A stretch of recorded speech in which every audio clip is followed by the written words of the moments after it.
Hello friends, ऋतू and Priya's foodie लाईफवरती आपलं खूप खूप स्वागत आहे.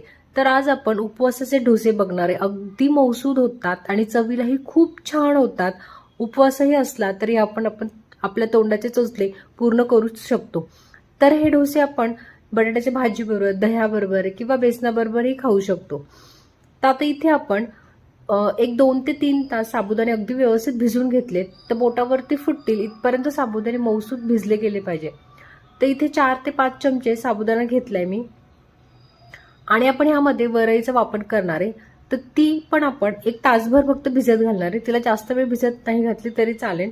आता वरईचे जे तांदूळ आहेत ते आपण थोडेसे तव्यावरती हलकेसे गरम करून घेणार आहे, धुणार आणि मग नंतर आपण ते भिजत घालायचे.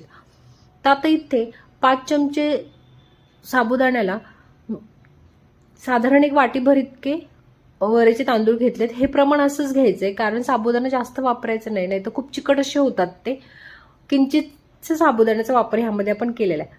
तर आता इथे आपण हे बॅटर अगदी जसं आपण नॉर्मल डोस्यांना ठेवतो त्या तितकीच कन्सिस्टन्सी याची ठेवायची आहे आणि काढून घ्यायचे एका भांड्यामध्ये आणि साधारण 15 ते 20 मिनिटं रेस्ट करायला ठेवायचे. आता इथे वाटताना आपण ह्यामध्ये हिरव्या मिरचीचा वापर केलाय. आपल्याला जर हवं असेल तर आपण ह्यामध्ये शेंगदाण्याचाही वापर करू शकता. शेंगदाणे भाजून त्यामध्ये आपण ते ऍड करूया, त्यानेही खूप छान अशी चव येते.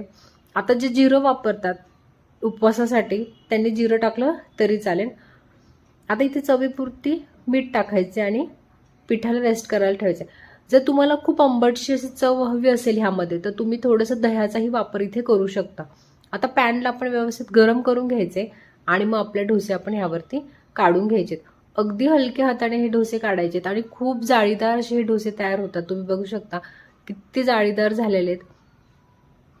काही आपल्याला खूप वेळ भिजवायचीही गरज नाही, अगदीच असं ओव्हरनाईट भिजवायची वगैरे ही गरज नाही. तरीही डोसे खूप छान होतात, अगदी पटकन निघतात आणि चवीलाही खूप छान लागतात. अगदी मुलंही हे खातात आणि पचायलाही हलके आहेत.